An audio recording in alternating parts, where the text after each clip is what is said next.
Mumbra railway दुर्घटनेच्या विरोधामध्ये मनसेचा धडक मोर्चा सध्या सुरू आहे। ठाण्यामध्ये गामदेवी इथून हा मोर्चा सुरू झालाय आणि आता ठाणे स्टेशनवरती या मोर्चाने धडक दिलेली आहे आणि मोठ्या प्रमाणावरती या मोर्चाला प्रतिसाद सुद्धा मिळालेला दिसतोय। आपले प्रतिनिधी अक्षय भाटकर आपल्या सोबत आहेत। अक्षय, सध्या मोर्चाचा प्रतिसाद आणि त्याचबरोबर नेत्यांची मागणी, लोकांची मागणी याबद्दल काय सांगता येईल?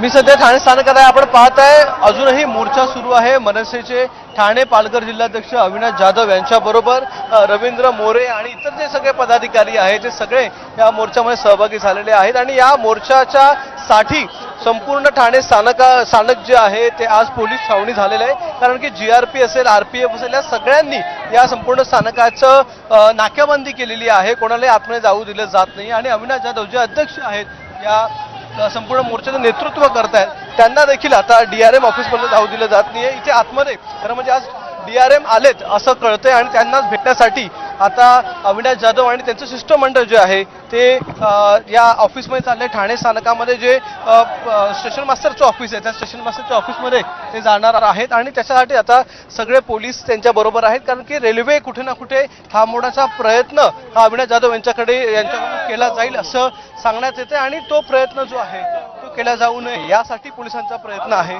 मात्र मोठ्या प्रमाणात सामान्य नागरिकांनी देखील अविनाश जाधव यांना सपोर्ट दिलेला आहे आणि त्यामुळेच आज ठाण्यातल्या ज्या प्रवासी संघटना आहेत, म्हणजे उपनगरीय रेल्वे प्रवासी संघटना असतील, महिलांच्या संघटना असतील, त्या सर्व संघटना आज इथे या आंदोलनामध्ये सहभागी झालेल्या आहेत। सर्व शिष्टमंडळ जे आहे मनसेचं ते आता चाललेले आहेत स्टेशन मास्टरच्या ऑफिसमध्ये, ज्या ठिकाणी वरिष्ठ अधिकारी रेल्वेचे उपस्थित आहेत असं सांगण्यात येत आहे आणि याच रेल्वे प्रशासनाच्या विरोधात अविनाश जाधव यांचा आजचा मोर्चा आहे असं सांगण्यात आलेलं आहे। या ठिकाणी आता आल्यानंतर मनसेकडून काही उग्र आंदोलन केलं जातंय का हे बघणं महत्त्वाचं आहे। कारण की मनसेने काल देखील निषेध व्यक्त केला होता। आज त्यांची मागणीच ही आहे महत्त्वाची की रेल्वेसाठी, मुंबईच्या रेल्वेसाठी एक स्वतंत्र असं रेल्वे बोर्ड असायला पाहिजे।